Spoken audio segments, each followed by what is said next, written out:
aitwa Anto, akaja salimiana Anto, na vile kanaongea katoto kanatosha hivi Anto Anthony, amen. Kama hapa kanaongea vizuri. Tuinue mikono yetu mbele za Bwana katika jina la Yesu Kristo. Nasema shangwe na vigelegele. Haleluya! Haleluya! Haleluya! Haleluya! Ndiye Bwana makofi mazuri. Ambia Bwana ni asante kwa mwezi wa 8. Ambia Bwana ni asante kwa mwezi wa 8. Ambia Bwana ni asante ikiwa Jumapili ya kwanza ya mwezi wa 8 ambayo Bwana ametuwezesha. Ekataya mazeketeba. Ambia Bwana ni asante. Ambia Bwana ni asante. Ambia Bwana ni asante. Rekataba baba katika jina la Yesu. Ambia Bwana ni asante kwa sababu ya mwezi wa 8 ambao amekubali tuweze kuona ikiwa tarehe 6. Number 6 is the number of mana, na sisi ni wanadamu. Bwana ako na kusudi kwa sababu yetu, ni posa ametuhifadhi. Sharababababa Jehova netewanewega. We thank you Father. We thank you Jehovah. We thank you Jehovah. We thank you Jehovah. We thank you Jehovah. We thank you Jehovah. Tunakushukuru Bwana kwa sababu ulitubeba kuanzia Januari, ukatubeba tukaingia Februari, ukatubeba tukaingia Macha, tukaingia April, tumeingia Mei, tukaingia Julai. Bwana, maadui wakiwa wametarajia tuweze kuangamia, nao yalinagasa. Sasa tuko mwezi wa 8 na bado Bwana unatubeba, na bado Bwana umetuhifadhi. Oh yes Lord, oh yes Lord, oh yes Lord. Reketereba Likamasekataba. In the name of Jesus, we love you Lord. We love you Lord. We love you Lord. We love you Lord. We love you God. Oh, tunakupenda, tunakupenda Bwana. Nani mwingine wa kupendwa isipokuwa wewe? Nani mwingine wa kupendwa ila wewe Jehova? Nani mwingine wa kupendwa ila wewe Bwana? Ni pesa tunakuinua. Oh, yes Lord. Ni pesa tunakuinua. Ni pesa tunakuinua. Ni pesa tunakuinua. Ni pesa tunakuinua. Ni pesa tunakuinua. In the name of Jesus. Oh, netowotea muno. Weka yuhuro na hinya. Netowotea muno. Weka yotokuwete kwa mkono wako wa kuume ili tusiangamie. Bwana umetuongoza. Shadabaraba Rekamazekataba Rikabababababa. Oh Yesu, oh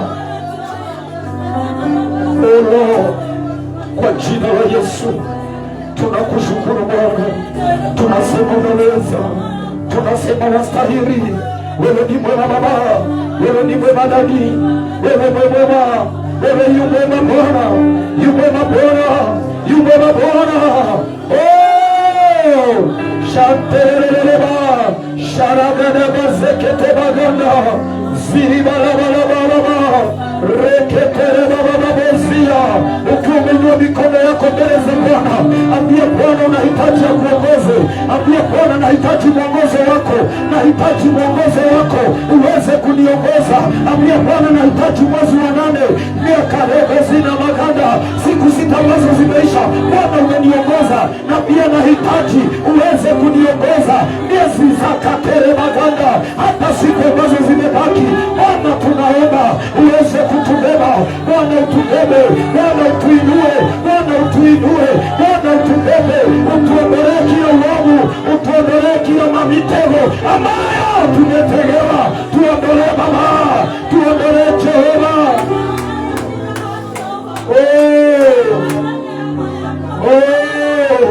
Rabashadaba Zekete Bakanda Babe Shadaya.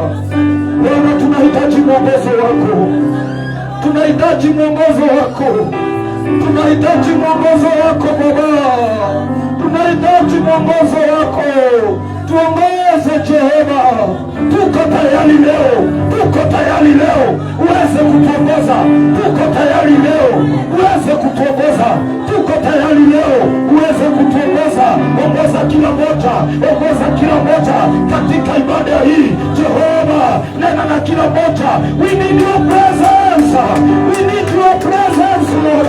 Mandeketerema, we need your presence Lord, we need your presence Lord. Yale mambo umesimamisha mbele za Bwana, ambia Bwana yale mambo unahitaji mwezi wa 8. Ambia Bwana haya mambo, anza kuinenea haya mambo ambayo unataka iweze kutimia mwezi wa 8.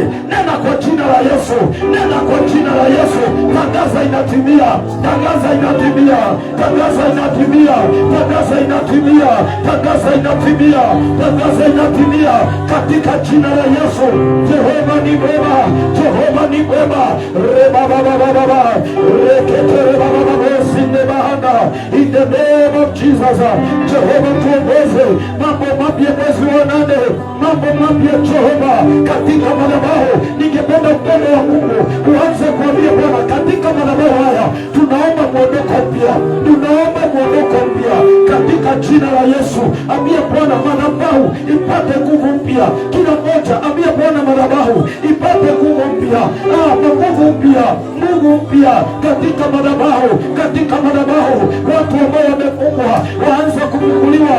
Tunatangaza mwanzo mpya, tunatangaza mwanzo mpya, mwanzo mpya, mwanzo mpya, mwanzo mpya, mwanzo mpya, mwanzo mpya, mwanzo mpya, mwanzo mpya, mwanzo mpya, mwanzo mpya, mwanzo mpya.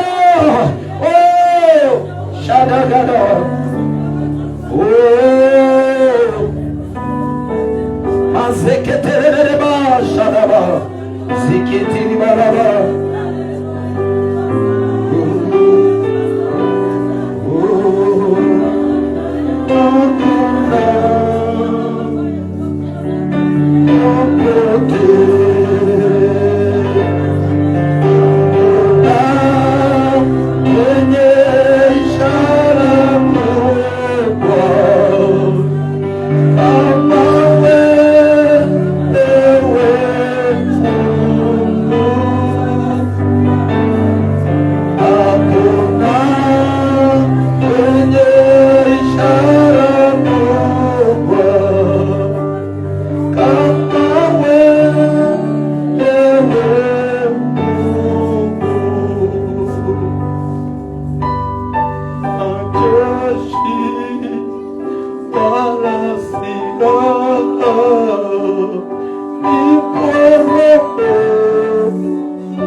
Baba, tunanyenyekea zaidi. tunashuka Bwana uweze kuinuliwa. Wabarale Munokai, uinuliwe Bwana, uinuliwe Bwana, uinuliwe Bwana. Bwana, si huu ni upendo mkubwa ambao umetupea kufanya tufike mwezi wa 8, ikiwa Jumapili ya kwanza ya mwezi wa 8, ya kwamba Bwana tumekutana tukiwa na afya na tukiwa na nguvu, kila mmoja na shukrani. Bwana, tunaomba uweze kuzipokea. Shamuke kai amuke tungano shitu Baba. Wanadamu wanaweza choka nasi Bwana, wanadamu wanaweza tuachilia, wanadamu wanaweza lemewa ni sisi, lakini Bwana wewe haujatuacha. Ni wengi wametuachilia, ni wengi wametuacha Baba.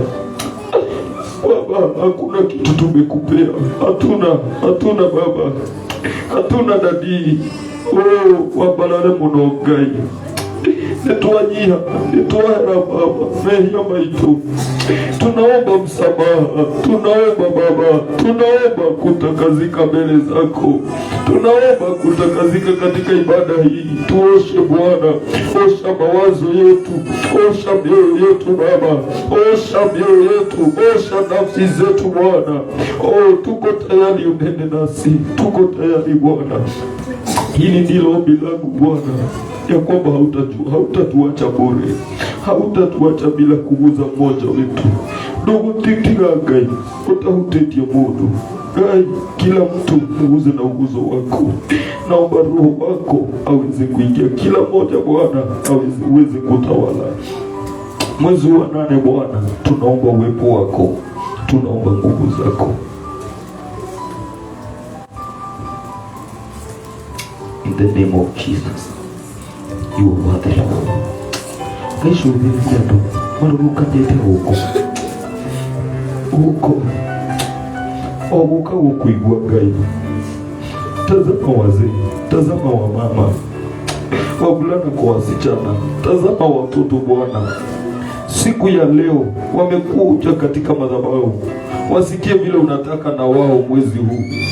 Si Baba, naomba uweze kuwanenea tu, nenea kila moja katika jina la Yesu. Tunakuinua. Ebeka kai. Ebeka.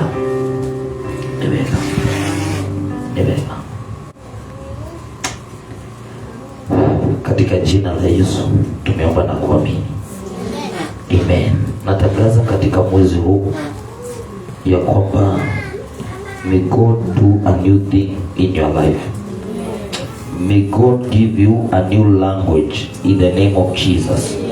May God brand you with new instruction in the name of Jesus. May God make new agreement and covenants with you. May God put a new song unto you this month. May God declare new thing in the name of Jesus. May God give you a new name in the name of Jesus. May God create a new world for you in the name of Jesus.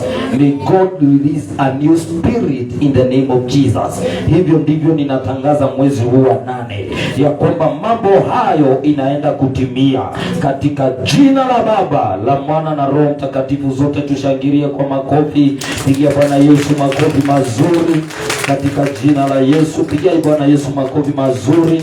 Amen, amen. Tunaweza keti chini katika jina la Yesu.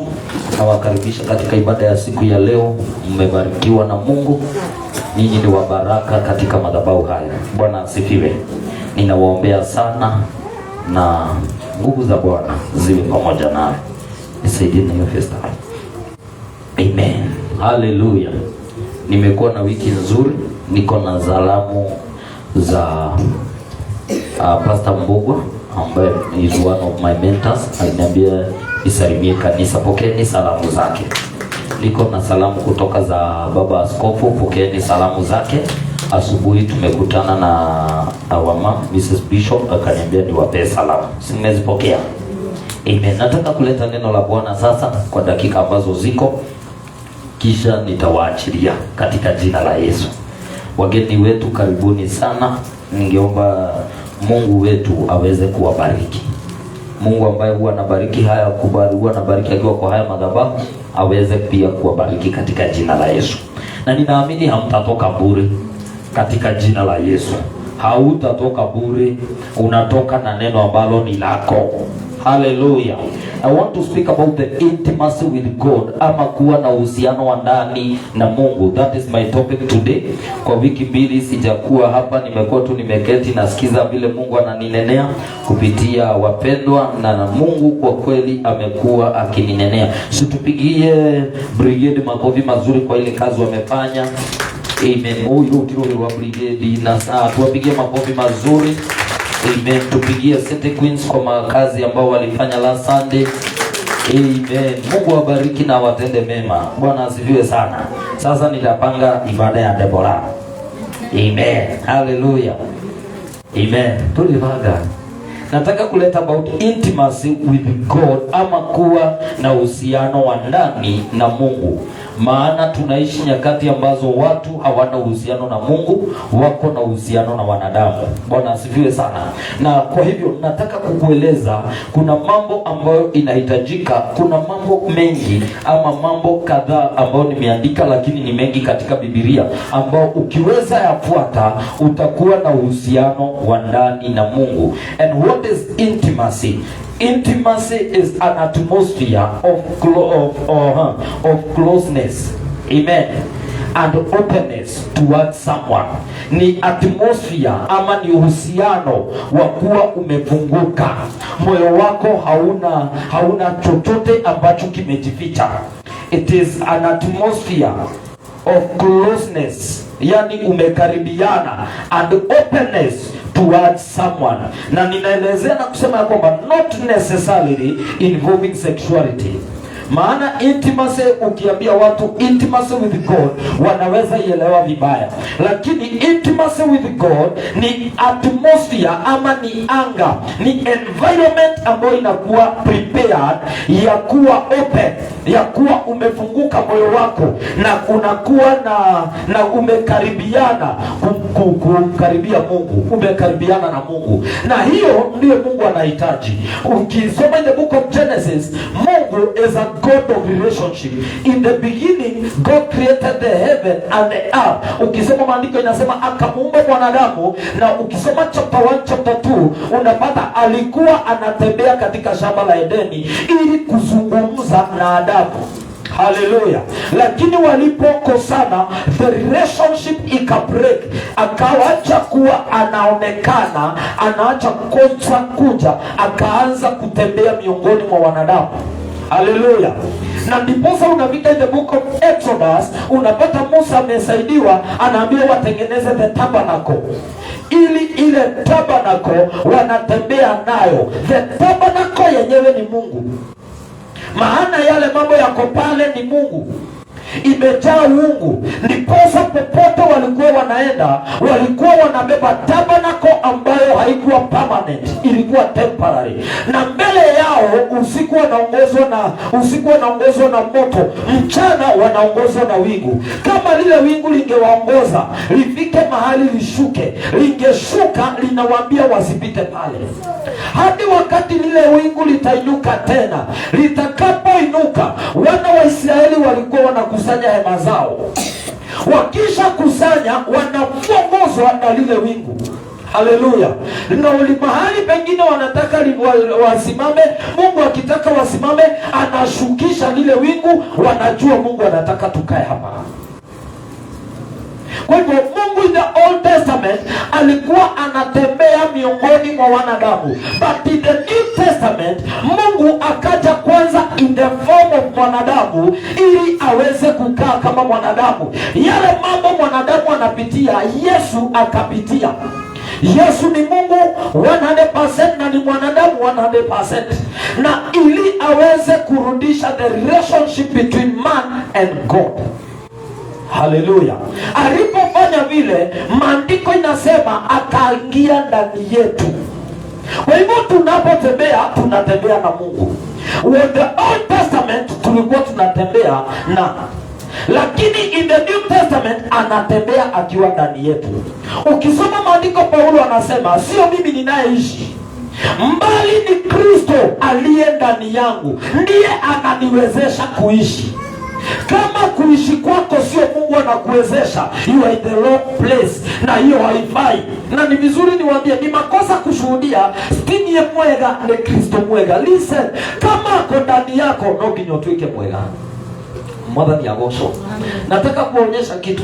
Wamama, Bwana asifiwe. Wamama wanaelewa wakati mtu ni mjamzito, kuna mambo ambayo nuwa kuonea kwa kumene na tiwe mwanita. Anaweza kuona tu hivyo, ulikuwa rafiki wa karibu, mlikuwa mnakula naye, maneno yake hapana. Amemaliza, ameanza hataki maneno na wewe, kuona kaida kinyago. Lakini shida sio yeye, shida ni kile amebeba. Wakati Kristo ako ndani yako, kile Kristo hataki hautataka, kile Kristo anataka unataka. Agoso mwadhani. Kwa hivyo kama Kristo anapenda maombi na Kristo ako ndani yako, unafaa kupenda maombi. Kama Kristo ako ndani yako na ni mzuri, unaweza demwega. Tika kugade Kristo mwega tinye mwega. Ni demwega ndo Ngai. Kristo akiwa ndani yangu mimi ni mwema.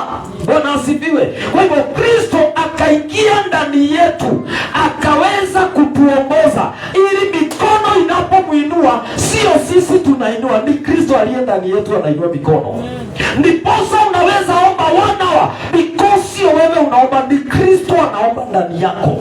Biblia inasema wakati tunaomba tunafika mahali tunanena maneno ambayo hatuelewi, lakini Roho Mtakatifu ambaye ndiye anaitwa ndiye our intercessor anatusaidia, anainterpret yale maneno, anaielekeza kwa Mungu. Haleluya. Na ni vizuri kudesire kunena na ndimi. Rebo shamagada. Unaponena na ndimi adui hajui. Ukinena Kimasai kuna aina mbili ya ndimi. Kuna ndimi za wanadamu na ndimi za Roho Mtakatifu za mbingu. Ndimi za wanadamu ili uweze tunaweza kuwa tunaomba hapa, tumeomba, alafu Roho anaingia ndani ya mtu. Okaigwa okiaria geshaina. Unaongea Kichina na kuna Mchina alikuwa ametembea hapa kwa kanisa. Anaona kumbe hata wewe ni Mchina. Sasa anakuja na kusalimia Kichina. Hivyo tu anakuongelesha, unamwambia what? Pardon. Anakuambia si ulikuwa unaongea. Mbona uongee? Maana wakati Roho aliingia, alikusaidia ili wale watu waelewe vile Mungu anataka. Unaweza enda kwa Umasai na ujui Kimasai. Unaponena na ndimi kuongozwa na Roho Mtakatifu, unanena vile Mungu anataka Kimasai. Lakini kuna ndimi ambazo shetani hajui, ndimi za mbingu, ambaye sio za Kikuyu, sio za Kimasai, sio za Kikamba. Haleluya. Sio za Kijerumani. Ni ndimi ambazo ni mbingu tu inasikia. Unanena for 30 minutes, unalafu haujui mahali, unasikia ndani yako kuna mzigo umeondoka, maana ulikuwa unasemezana na Mungu. Bwana Yesu asifiwe. Roho Mtakatifu ako ndani yetu ili tuwe na uhusiano wa ndani na Mungu. Kristo alikuja ili tuweze kuwa na uhusiano na Mungu. Irosho genera pataragu atabero chekana Ngai. In life, the people closest to us are the ones who tend to know us the best. Katika maisha, wale watu ambao wametukaribia ndio wanatujua zaidi. Wale watu wamekukaribia, wale watu unapata wakati na wao ndio unajua zaidi, ndio wanakujua zaidi. Kwa hivyo unaweza pata wewe ni mwanadamu lakini unajua mambo zaidi ya mwanadamu kuliko mambo ya Mungu. Maana hauna uhusiano na Mungu. Ukiwa na wakati na Mungu utajua mambo yake. Sikiza jambo la pili. But for some reason, when it comes to God, we believe the lie that we can't really know him. Na hiyo ni uongo imekuwa. Ya kwamba kwa Mungu hatuwezi mfahamu. Hata wewe unaweza sema, nani maudu magai ni malito, si malito. Teroshoge mambo ya Mungu sio mzito. Mambo ya Mungu ni rahisi. Mwambie mambo ya Mungu ni rahisi. Haleluya. Maana tumedanganywa. Kama kuna mambo mzito ni mambo ya mwanadamu, lakini mambo ya Mungu sio rahisi. Biblia inasema ya kwamba Mungu sio mwanadamu ya kwamba adanganye. Kwa hivyo mwanadamu anadanganya? Mwanadamu ndio. Bwana asifiwe. Because of the nature ya mwanadamu. Ginya Bwana asifiwe sana. Oko wiki odohe na netie gaine, oko wiki odohe na netie gaine monene. Na unajua tunasemanga tumaheni tu white. Wacha nikwambie mbele za Mungu hakuna white rice. Maheni ni maheni. Ambia mwenzako maheni ni maheni. Mwambie kwa hivyo kwa Kiswahili. Unajua maheni ni Kiswahili, mwambie maheni ni maheni. Hata yawe ya white ama iwe jio ni maheni. Tunahitaji kuongea ukweli, maana Mungu ni ukweli. Mungu akiwa ndani yetu usidanganye. Biblia inasema in the book of John 8:44 ya kwamba you are of your father the devil. Maana kutoka mwanzo yeye alikuwa muuaji, alikuwa mdanganyaji. Na sikiza, Biblia inamalizia kusema na anaposema ukweli anasema uongo. Shetani anaposema uongo umawa shaitani ni maheni. Yani shaitani ile ya kweli ndio maana kukuhenia. Sasa nataka uchukue mtu ambaye ni muongo, ni nani ako ndani yake? Bwana asifiwe sana. Gwenda kamu ya niko ndio na ndio ndio pastor tueleze na shaitani. Mimi sijasema hivyo. But when the spirit of God is in you, the spirit of God is truth. Ukiwa ndani yako, unasema weko bihana niko nende daiti hiyo. Nende daiti hiyo na nende dabiri ya kulia. Akugoje ama acha kukungojea. Maana in you there is the spirit of truth. Bwana Yesu asifiwe. Amen. Sikiza jambo lingine nikwambie. We cannot know him, maana hiyo ni uongo. We cannot know his ways or his thoughts because of his greatness. Lakini mpendwa, we are able to know everything about him now. But that does not mean we can know him better. We can't know him better. Unaweza mjua Mungu zaidi leo. Ukisoma the book of 1 Corinthians chapter 2 verse 11, the Bible says, as it is written, I have not seen nor ear heard, neither have entered into the hearts of men the things which God had prepared for them that love him. Kama vile kumeandikwa, jicho halijawahi ona, wala sikio likasikia, wala likaingia katika moyo wa mwanadamu mambo ambayo Mungu ameandaa kwa wale wampendao. Ukisoma hapo chini maandiko inasema, lakini tumefunuliwa kwa Roho Mtakatifu. Kwa hivyo kama hauna Roho Mtakatifu, kuna mambo haujafunuliwa. Kuna mambo hautaweza kufahamu, maana kuna mambo imefichika kwa sababu yako na sio ile ni mimi nimefichiwa. Kuna mambo ukiingia in the spiritual realm kuomba kutafuta Mungu, utajua wewe ni nani mbele za Mungu na tutaacha mchezo. Tutapenda Mungu zaidi ya vile tunampenda. Tutakuwa na uhusiano wa ndani. Haleluya. Kwa sababu ya upendo Mungu akamtoa mwana wake wa kipekee ili yeyote amwaminie asije akapotea. Do you know, Mungu kwa sababu ya upendo, the only way to do is to give. Na hata in reality, when you love you give. But do you know it is hard to give if you don't love? Ni ngumu kupeana kama haupendi. Okodwelete ndugeana. Ndugehe mundu kindu tena ndumwendete. Lakini kama unampenda, kupeana huwa inakuja automatically. Inatoka ndani yako. Ndiposa the reason why wapendwa, ni vizuri kujiuliza, na kweli unapenda Mungu wewe? Ni vizuri kujiuliza. Apart from giving your sacrifice, do you give God your time? Unapea Mungu wakati wako, unakaa chini unasikiza Mungu, unasoma Biblia, hauna wakati mwingine okaholia ginyadhimo wewe ule akayaleta. Unasoma Biblia for 1 hour. Oi pastor, ila legi mama. Yani sio tunakula story hata 1 hour.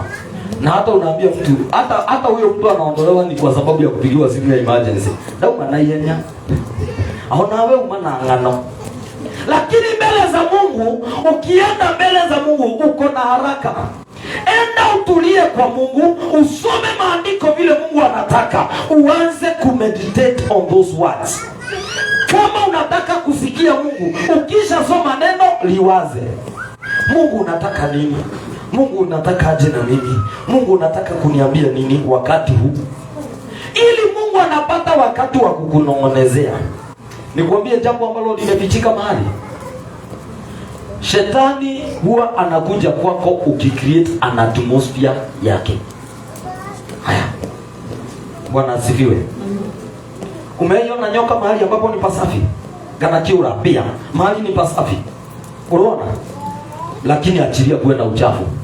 Bianegoka. Ni wewe umeita hiyo panya ikuje. But because of the environment, panya inakuja. Do you know hata katika maisha mambo mengine tuna attract ni kwa sababu ya environment.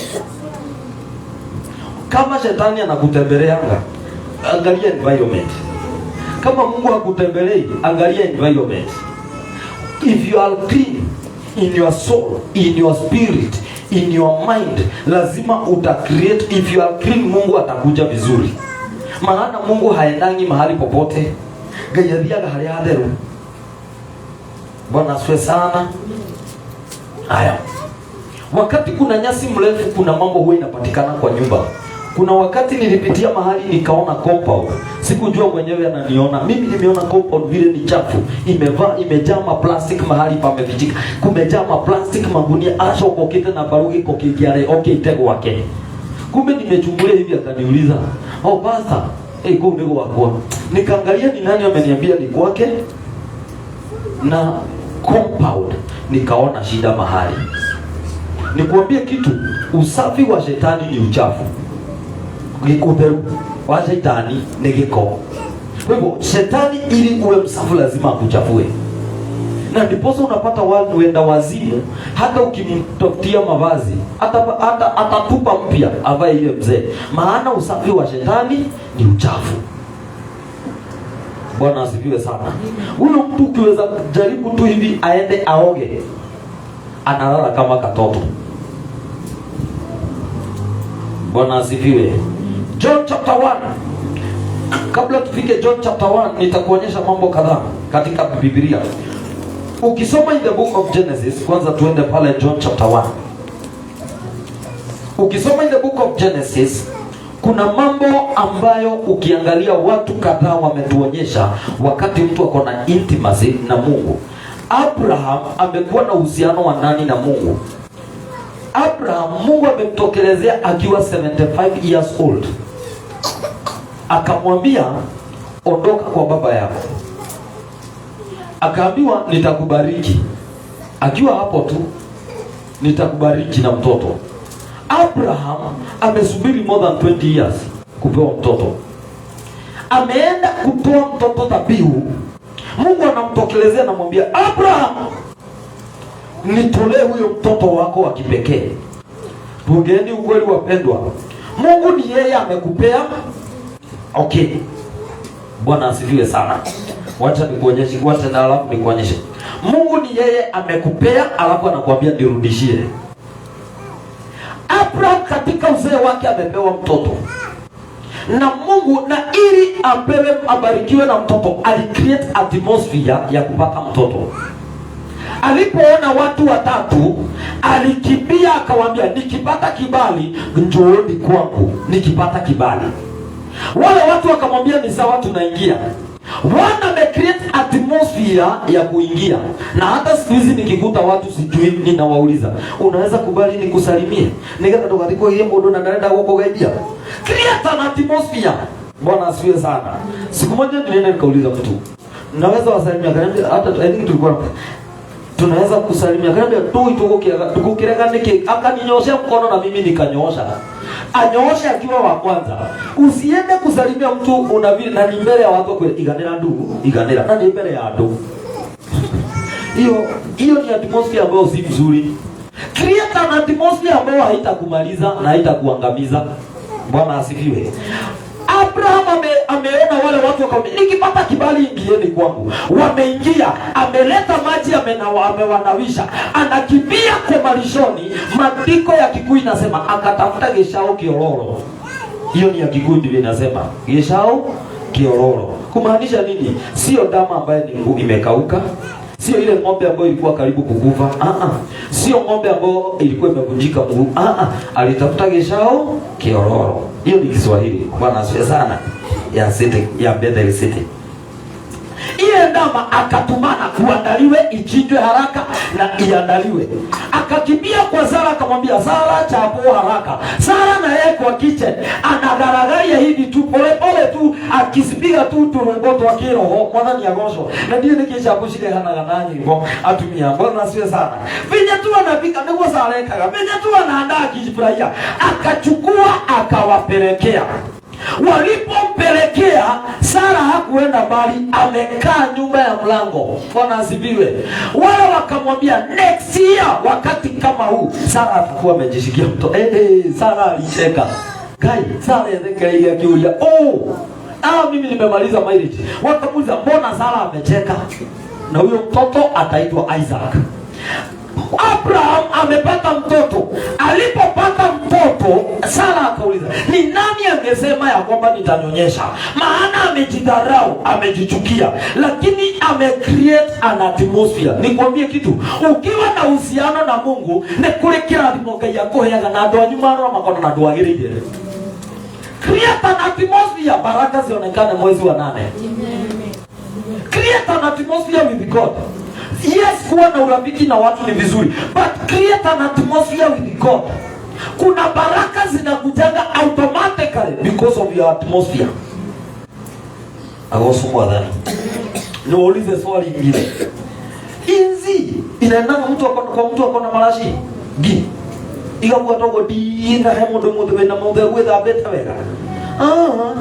Inaenda kwa mtu ambaye ena dhino ena geko hauna usiona ashini itirire.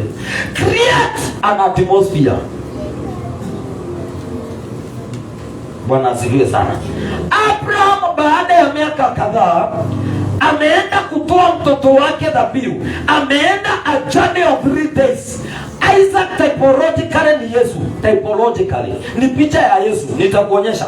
Abraham amebeba Isaac, ameambiwa enda ukanitolee dhabihu. Abraham machoni ma Abraham akiona Isaac anaona kifo. Ni magana tima. Anaona, na that's why unapata mtu akiambiwa na daktari wewe ni ugonjwa fulani. Ona ngani aliyakuile akuwa goleo. Nimepatana na hadithi fulani ya msichana ambaye ameteseka sana. Alisema mimi sina shida na kujulikana, na that's why nimejitokeza. Already I'm dead. Mimi tayari nimekufa. Kwa hivyo hata wakiniua mimi nilikufa kitambo. Machoni mwa Abraham amebeba maiti. Amechukua Isaac anamuuliza baba, tuko na kuni, tuko na kiberiti, wewe ndiye huyu na mimi ndiye huyu. Lakini wapi kondoo ya dhabihu? Anaambiwa ni Mungu atapeana. Abraham akiambiwa kwa atmosphere, Mungu atapeana. Lakini machoni mwa Abraham Isaac ni maiti. Alipofika kumtoa dhabihu, because of the atmosphere, Isaac hakukataa kutolewa dhabihu. Isaac hata ni yeye alikuwa anajiwekelea. Yesu mwenyewe ndiye alijipeana, sio watu walimshika. Ni Yesu alijipeana. Kama Yesu angetaka kujiokoa alikuwa na uwezo wa kujiokoa. Isaac alipeana mikono afungwe, akafungwa, akawekelewa juu. Isaac anaona mzaene serious na kayo. Isaac ndaliraga. Because of the atmosphere ambayo Abraham amecreate, Mungu akapeana kondoo wa dhabihu. Bwana Yesu asifiwe. Let us have intimate relationship with God. Mungu anatafuta uhusiano wa ndani. Kaida leta ndo agoshera. Mungu anatafuta watu ambao ukitembea Mungu, ukiwa umekaa uko na uhusiano na yeye. Mwadhani agosho. Wachani niwaonyeshe kitu. Wakati unaongea na mtu, halo, alafu network ipotee na uwe mrakaraga. Halo, ni Aurora anatumia credit na mwambia, nake ni credit. Hora anapiga. Anaenda mahali kuna dedo. Ndiki Aurora anaga credit. Mbona unaharibu credit? Mnaanza kuongea. Unafurahia kwa sababu ya flow ya network. Wakati itakatika, ndio utalia. Ukaula doke inakatika kiroho. Uki frequency yako na Mungu ikiharibika, kuna mambo ukiambia Mungu haifikangi. Okay, au mtaraji tawaya. Nasema hivi, Safaricom tunapoongea na nikipiga simu mahali hakuna network, bwana asifiwe sana, network ipotee, ninateseka mimi na credit inatumika. Ni ukweli. Jambo la pili, wakati mahali hakuna network, simu huwa iweki moto sana.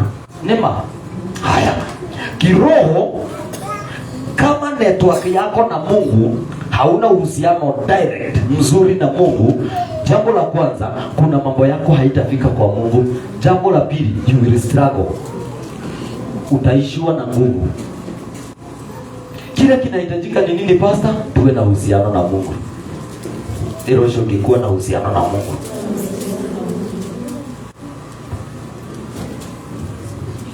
Solomon, nimekuja kupata event mbili ambazo Solomon alicreate an atmosphere ya Mungu kumnenea. The first atmosphere alicreate in the book of 1 Kings chapter 3. Ukisoma unapata ya kwamba Solomon ametoa dhabihu. Huyo ni Suleiman. Ametoa dhabihu kondoo zaidi ya 1000 kondoo. Solomon ametoa dhabihu sana. One night Mungu amemtokelezea na muuliza Solomon, ungependa nikufanyie nini? Akaanza kumsifu Mungu, akacreate atmosphere. Kama Mungu, wewe ni Mungu mkuu. Kila ninahitaji hekima ya kuongoza hawa watu. Mungu akamwambia, umeomba kitu mzuri na hata kile haukuomba nitakuongezea. Kumetoka watu mbali wanakuja kumletea utajiri. Wanakuja na dhahabu na fedha. Bwana asifiwe. Kwa nini? Kwa sababu ya atmosphere ambayo alicreate. Nikwambie kitu, when you create an atmosphere, kuna shida utakuwa unatatua. The first case ambao Suleiman alitatua in the book of 1 Kings chapter 3. Kesi ya kwanza ambayo alitatua ni ya wamama wawili. Mmoja amelalia mtoto amekufa, mwingine hajakufa. Huyu ambaye wake amekufa akabadilisha. Suleiman akiwa na hekima ya Mungu wakaletewa kesi. Akauliza, huyu mtoto ni wa nani? Huyu anasema ni wangu. Huyu ni wa nani? Huyu ni wangu. Na huyu maiti ni wa huyu. Ni wa nani? Ni wa huyu. Akamwambia sasa, nataka huyu mtoto tumpasue mara mbili. Tukisha pasua mara mbili, wewe uchukue nusu na wewe uchukue nusu. Lakini mama moja akasema, hapana, huyu mtoto asiuliwe, wacha aishi. Mimi nimekubali, huyu mwenye amekufa ni wangu. Huyu mwingine hapana, wacha tuwe. Hapana. Uikarana yake, sina shida. Suleiman akaangalia akaona, wewe unataka akufe hata huyu na wewe hautaki. Kwa hivyo mtoto sio wako, akachukua akarejeshewa mama yake. Why? Because of the atmosphere ambayo Suleiman alicreate. Mwana ni arogosho. Je, uhusiano wako na Mungu ni kiasi gani? Unajua wakati tunaangalia Safaricom tunaongea na network ndio hiyo yeka. Iko na tumawe 1 2 3 4. Iko na tumawe 4. Sasa wewe yako iko wapi? Kakiwa kamoja ni stress. Hata kama simu yako ni 4G katatoka 3G. Network ikiwa mzuri, kila mtu ako online. Hamsumbuani kiroho, network yako iko chini, wewe unasumbukanga hapo. Unaingia simu, bwana asifiwe sana, Kenya na watu hana. Unachukua hivi simu kutafuta network. Hivi. Bwana asifiwe sana. Ukionogo ni uweni hata kudhiaga. Unatafuta hivi network. Mahali imeshika unakatalia hapo. Kiroho tafuta mahali network yako iko. Uikale hapo.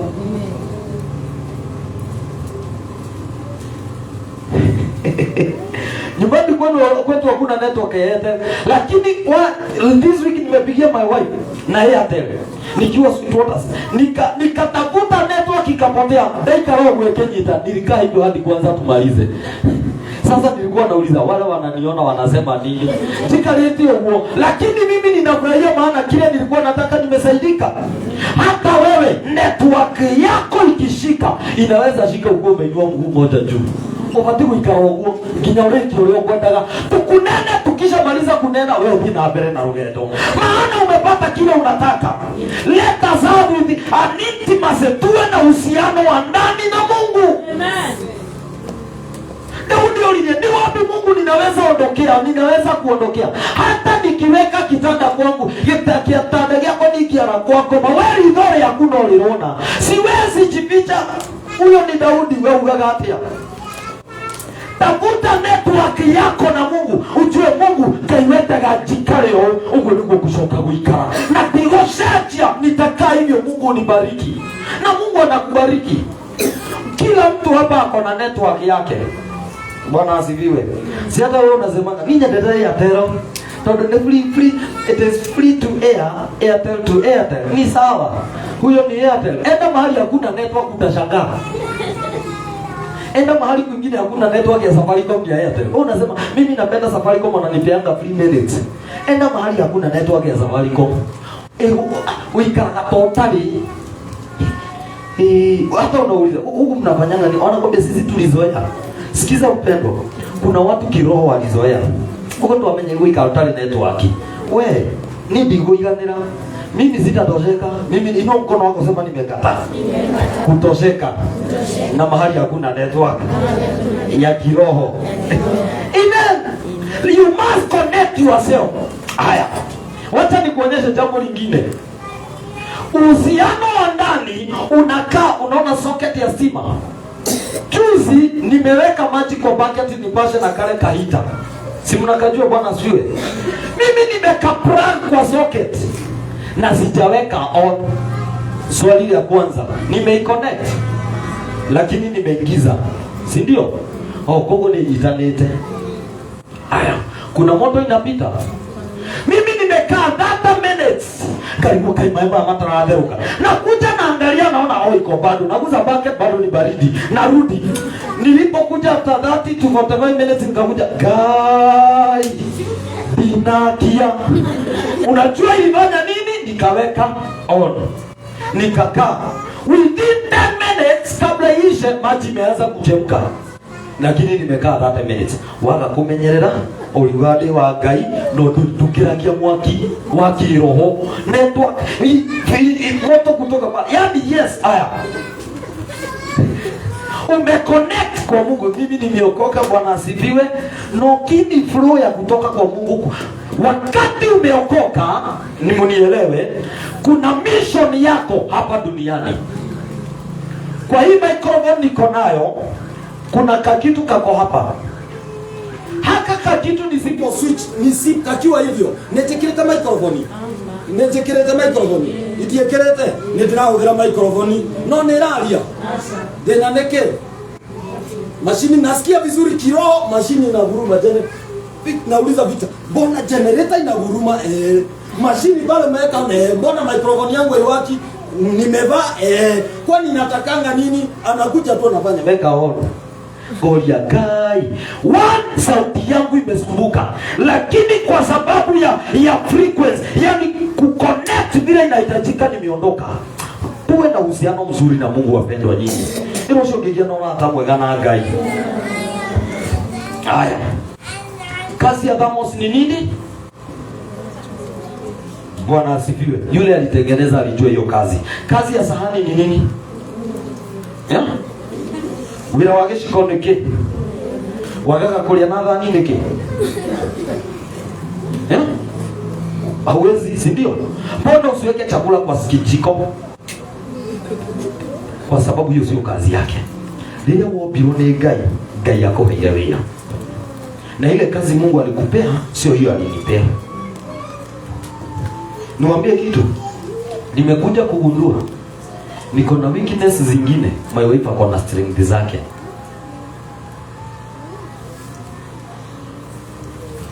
Haya. Wacha nitoke hapo. Nimekuja kugundua huyo ako na strength ambayo sina, huyo mimi sina. Lakini tukifika kwa ground yangu ananiachilia. Wewe aya ana kufuruna yake na mimi nina furuna yangu. Hiyo ni kumaanisha nini? Kazi ya Thamos ibebe chai, kazi ya kikombe au utakunywa na Thamos, kikombe ni ya kukunywa nayo. Kwa hivyo ulipoumbwa, Mungu alikuumba kwa kusudi. Kile kinahitajika ili uflow kwa hiyo kitu Mungu alikuumbia, lazima ujiconnect na Mungu, uwe na uhusiano wa ndani na Mungu. Ili uweze kufanya kazi. No matter how small the light is, hiyo mwangaza inafukuzaga giza. Utizama kanyo ni wothe, utherisho maurikata nduma.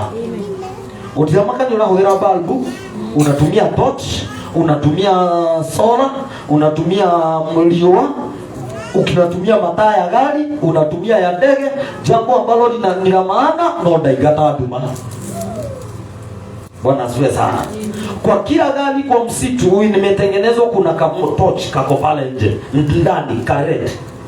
Hiyo nini yake ni kumaanisha ukiwa kwa msitu ukiwasha gari mataa inaweza isha moto, betri izimike, ubaki hivyo. Lakini ile kiberiti ukisha iwacha inatoa moto ambao hata macho yako ginyoge atia muthenya maitho matigetiria na huwa haizimiki haraka. Mimi nimeiwasha, nilijaribu kuzima ikakata, ndathecire ndoo-ini na nikiwa kwa matope nasikia bado inawaka, ngikakinyereria ili izimike. Hiyo ndio kazi yake. Kila kinahitajika is to connect. What do you need for you to connect? One, you need the scripture. If you want to have good relationship with God, you need the scripture. Unahitaji neno. Usiposoma neno la Bwana utaangamia. Kuna mahali tulikuwa John chapter 1 verse 14. Nikuonyeshe kitu ilikuwa pale. Hii ni ya Yesu. Ni maneno ya neno linamuongelelea kuhusu Yesu ili aweze kuwa ndani yetu. Biblia inasema naye neno alifanyika mwili akakaa kwetu, nasi tukauona utukufu wake, utukufu kama wa mwana pekee atokaye kwa Baba, amejaa neema na kweli. Enda John chapter 6 verse 35. John 6:35. I want to speak about the scripture.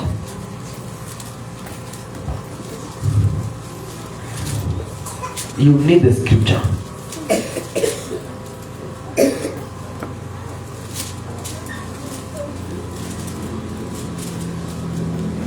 Na ili niweze kukuletea hapo verse 35 kuna maandiko unafaa kuelewa.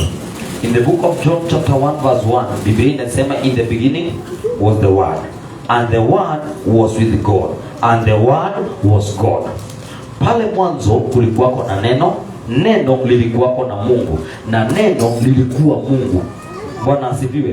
Verse 14 ndipo tunasema and the word was made flesh. Sasa Kristo, lile neno likafanyika kuwa flesh ambaye ni Kristo.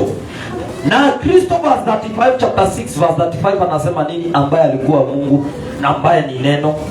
Anasema nini? And Jesus said unto them, I am the bread of life, that he that cometh to me shall never hunger, he that believeth on me shall never thirst. I am the bread of life. Hiyo maneno ya Kristo. Nimekuambia pale John chapter 1 verse 1. In the beginning was the word. Word ni neno. Hilo umeshika neno, the word. In the beginning was the word. Na verse 14 inasema and the word was made flesh. Who is that? Jesus Christ. Na Kristo amesema I am the bread of life. Wakati unasoma Biblia, you are partaking the bread of life. Bwana asifiwe. Wakati unasoma neno, unapata mkate wa uzima. Kuna maandiko inasema mwanadamu hataishi kwa mkate peke yake. Na muelewe vizuri, na ni vizuri kuelewa scripture. Man shall not live by bread alone. Biblia haijasema man shall not live by bread. Kwa hivyo unahitajika kukula bread ya kawaida. But men shall not live by bread alone. Kwa hivyo chakula ama mambo ya duniani ni sawa, lakini hiyo peke yake haitoshi. Umenielewa? Hiyo peke yake haitoshi. Unahitaji nini? But by the word of God. But by the word that cometh out from the mouth of God, ambalo ni neno la Mungu. Kwa sababu hili neno ukisha lisoma na kulielewa, utaelewa 100% hili neno. Lakini unapolisoma kuna mambo Mungu atakunenea direct. Kuna mambo Mungu atakunenea kwa maandiko. Ukisha soma kuna mambo Mungu atakunenea kwa maono. Sio mara moja nimesoma neno nikiwa nimelala Mungu ananitokelezea kuninenea.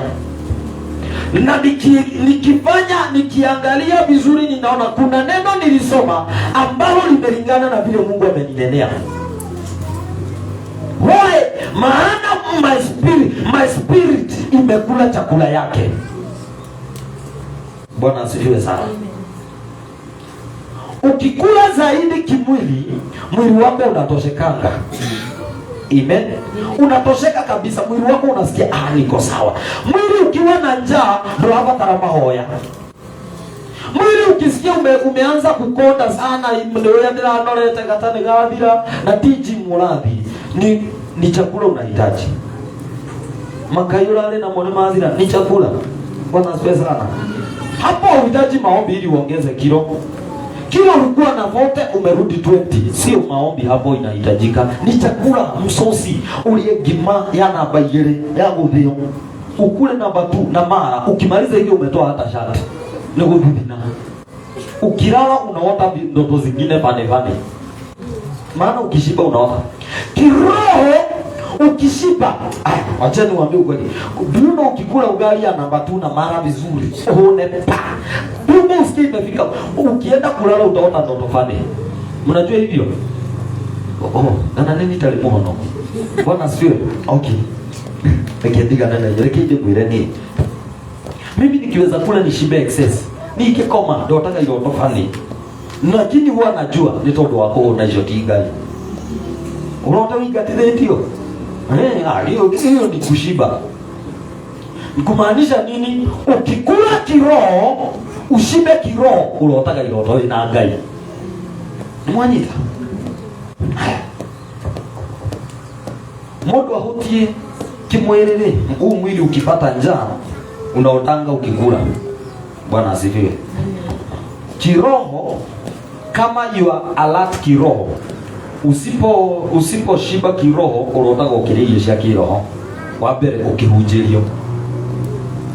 Mimi nikiweza ota nijue ninaota nikihubiri, ninajuanga na kweli kiroho nimeshiba. Ngehunjio tuko na ngekoma ngoma toka kwa ndoto. Ninajua kiroho nimeshiba. Hiyo ninaitanga matokeo ya kushiba. Matokeo ya kuwa na uhusiano wa ndani. Maandiko ya Kristo akawaambia, I am the bread of life. Ukienda akiwa mkate wa uzima, maandiko inasema he that cometh to me shall never hunger. Hautapata njaa, maana kiroho umekula. Niwaambie wapendwa, the reason why watu wanaenda kuuziwa uchumvi, the reason why watu wanaenda kununua vitambaa, the reason why watu wanaenda mahali watabiriwe, ati mimi pastor nataka unisaidie bwana, hii shida yangu ni nini? The reason why mtu hataki kuomba ni kwa sababu ya njaa ya kiroho. Bwana asifiwe. Kuna huyo mtu ukimwambia roho amenena kwa jina la Yesu, nikupee kijiko ya mchanga mmoja na ni 10,000, anatoa mbio. Na wacheni niwaambie wapendwa, ni makosa sana wewe ukiwa mshirika wa hapa ucoke jigo ya turathire kuhoerwo ati kuroterwo, urarotagirwo ndo si wewe ulale kuote. Ndoto zinakuja kwa sababu ya kulala, na tukirota hutie wewe enda ulale ujiote. Niko magagerotera. Bwana asifiwe sana. Ni mundu angejuka pastor ndira kuroteira ndimwire nkiutinie niwe urerago tondu ndiri ndirotagira. Bwana asifiwe. Hapo unaenda unapewa maombi ya 4 times 2 kuombea ndoa, 3 times 5 kuombea mume, 6 times 2 kuombea mke, 7 times 2. Yaani unapata mtu mzima kama mimi na gatatani. Bwana asifiwe. Nyinete hauna bebe inde vitoli iguru ritwa rya kuria muronga una kabera inde vitoli iguru ritwa rya kuria muronga gakinya maita 7 urushine na hwaine ta dawa. Ai, mimi nikiweza jua mshirika wangu anafanyanga hivyo, ndio muigateni. Kama kwalia kuna kukuza. Maana huyo ni mzembe wa kiroho. Mpendwa, soma, jisomee Biblia. Ukisha jisomea, jiombe. Tukutane Sunday na kuinterpretia Biblia. Hakuna kitu tamu kama umesoma scripture alafu unakutana Sunday ndio inahubiriwa. Unapatanga revelation zaidi ya Pastor Kinyoka. Akwewele pastor, ndio jitekeje nyokeleza ka pointi.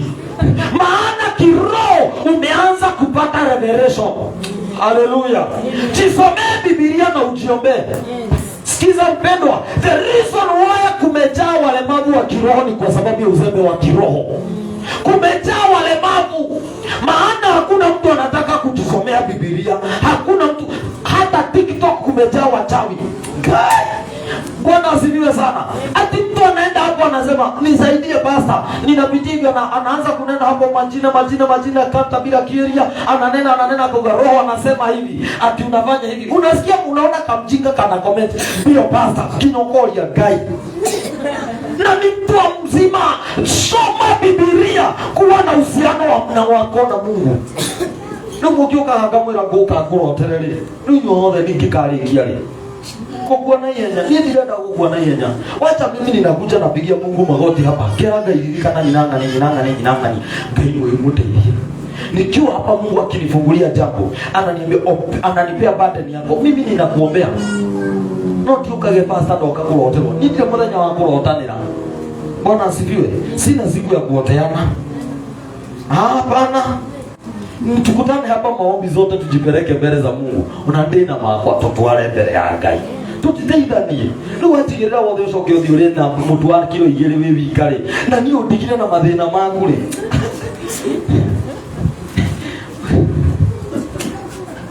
Tabuliza mwenzako, ambia mwenzako Bwana asifiwe sana. Mimi na vile naombeanga hapa kumuhoera kinachoragi. Sasa yule mtu anang'ang'ana kusumbuana. Na mimi ninaombea watu. Kwa kaka huweta. Mimi hapa niko na list ya washirika hapa. Watu 26 hapa 25 kwa ofisi. Na ninawaombea kwa majina. Hivyo naomba hivi nikitaja kwa jina. Na nikikumuhoera ngehoera. Sasa makosa ile kubwa ni akikomu tuwagira pastor wao. Tukirikia kumuhoera jigwa gadaho na ngauma mahoya-ini. Sasa nafuata na shida mathina mako na mutumia wako tutigago tukilia Ngai ni munene. Maana Mungu ni Mungu ametuita. Kila unahitajika mpendwa, soma Biblia na uwe na uhusiano wa ndani na Mungu. Kuwa tu na uhusiano wa ndani. Bwana Yesu asifiwe. When I connect myself with God, connect yourself with God. Kuna ile kazi Mungu alikuitia. Kuwa na uhusiano wa ndani na Mungu. Ile imefanya ukuje ibada ya leo ni kwa sababu unapenda Mungu. Na Mungu alikuwa amepanga leo utasikia hiyo neno. Leo Mungu alikuwa anajua kuna Mungu amekaa hiyo ile video wote kwa wiki promotion mugaida kwenda gaigwe. Kana shaitani amugiria. Shaitani akawa ndugu kuigua tondu igwe ni umunjorira. Bwana asifiwe sana. Nataka niwaombe mimi. Mtakubaliana niwaombe? Ruga maana maguru maana. Mwezi na sijamaliza, next Sunday ninaendeleza. Bwana asifiwe. Maana ni kubwa. The first thing tumesema ni scripture. Scripture. If you want to see a clear picture of God, how he is like, ameweka katika Biblia. So that we can use to learn and remind ourselves of his nature. If you want to know God in a deeper way, if you want to draw closer to his heart, then we need to be spending time in his word. Daily unasoma Biblia. Na wacha nikuambie, daily nimejiandikia kuna na make sure nimesoma more than 4 chapters za Biblia daily.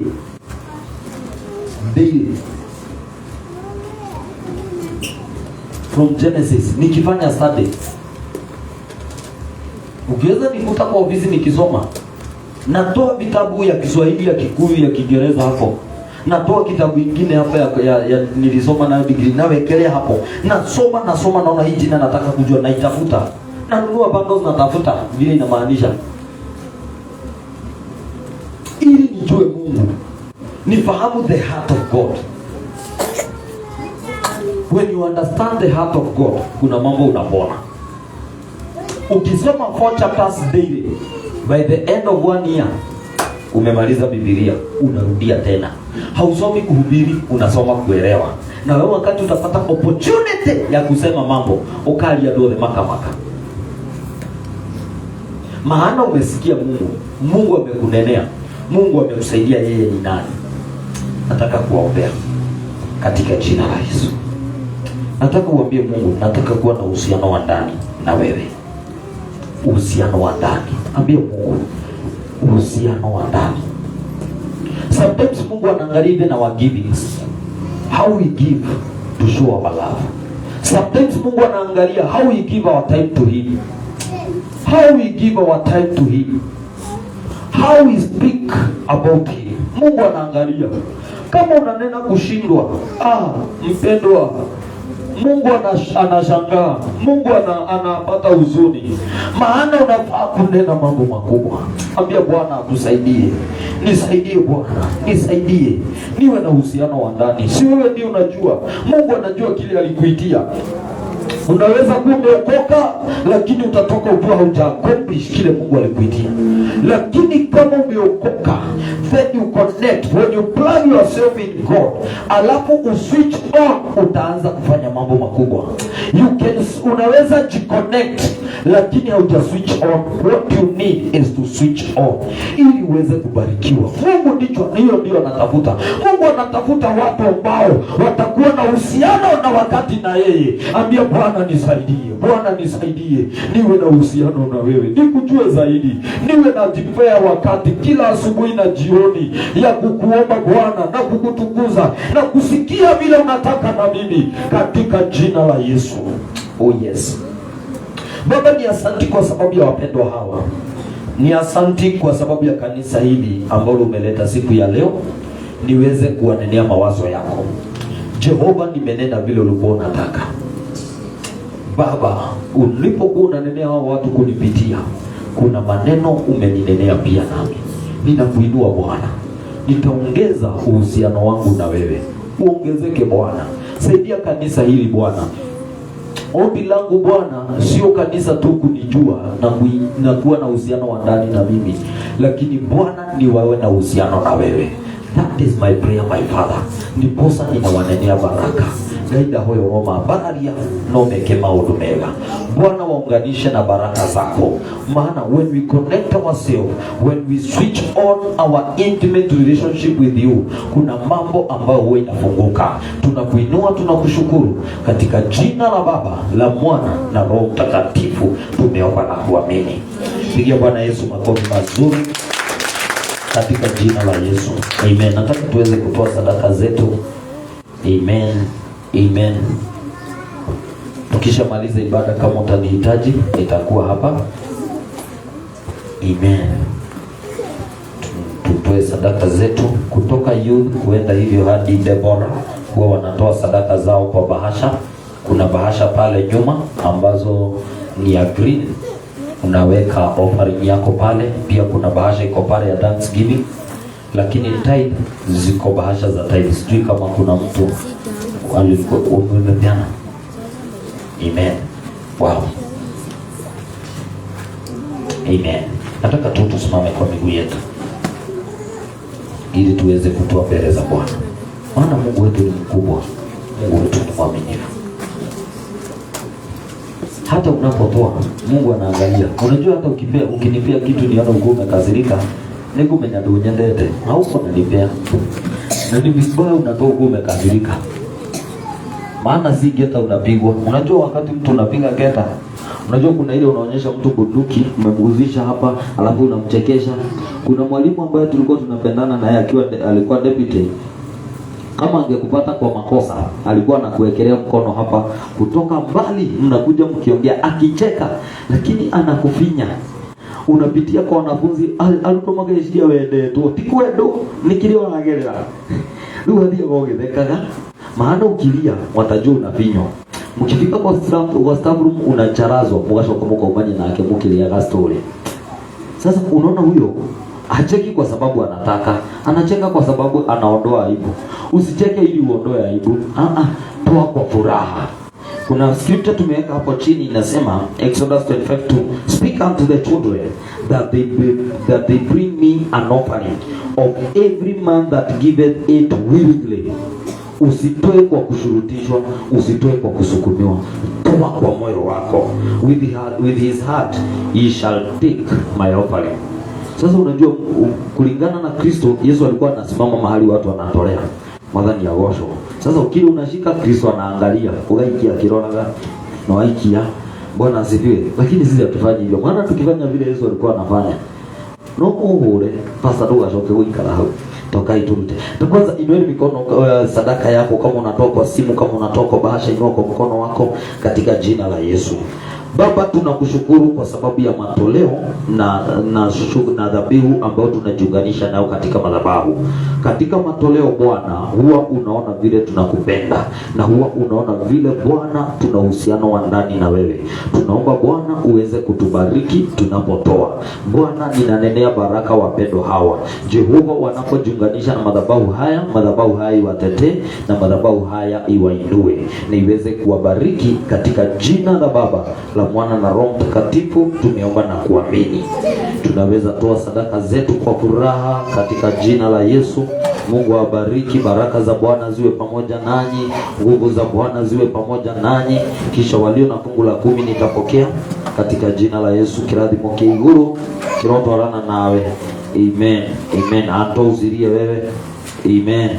Amen. Mmebarikiwa kwa jina la Yesu. Mmebarikiwa. Baraka za Bwana ziandamane nanyi, msiangamie hii wiki. Mungu awafungulie milango. Baraka za Mungu ziwapungukie. Hinyawa iguru umuhigukire thini wa rito rya Yesu. Amen. Amen. Kuna wakati tutakuwa tuna cathedral hapa, tutakuwa tunatoa kwanza kitu ka smart. Amen. Kama uko na fungu la 10 naweza taka kuipokea katika jina la Yesu Kristo. Amen. Wow. Amen. Kuna wakati tutakuwa tunatoa vizuri, tukiwa na kabox pande hii, watu upande huu karibu watu 200 wanatoa hapa. Hao wengine mtijiuga ameni ngemurambia. Kule hivi unajua nyinyi mtakuwa watu wakubwa. Hii mwapaka gari mukerado hivi ni vitu abilidie. Amen. Na unajua wakati unaambia mtu hivi ni vitu abilidie, wanaona okay. Sawa. Wanakuheshimu tu. Amen. Baba, katika jina la Yesu nakushukuru kwa sababu ya wapendo hawa ambao wameaminika na fungu la 10 mbele zako. Wanapotoa fungu la 10 Bwana, unaona vile umewabariki. Ninawaombea baraka. Maandiko yako inasema wanaoaminika na vidogo unawaongezea. Ninawaombea Bwana uweze kuwaongezea na uweze kuwapanulia mipaka. Panua biashara zao. Bariki kazi ya mikono yao katika jina la Baba, la Mwana na Roho Mtakatifu. Umebarikiwa kwa jina la Yesu. Umebarikiwa kwa jina la Yesu. Umebarikiwa kwa jina la Yesu. Amen. Bwana asifiwe sana. Mimi nimemaliza ibada. Yes, tunaweza tupigie wale walikuwa wanatutazama online kwa makofi mazuri. Tuwapigie makofi mazuri.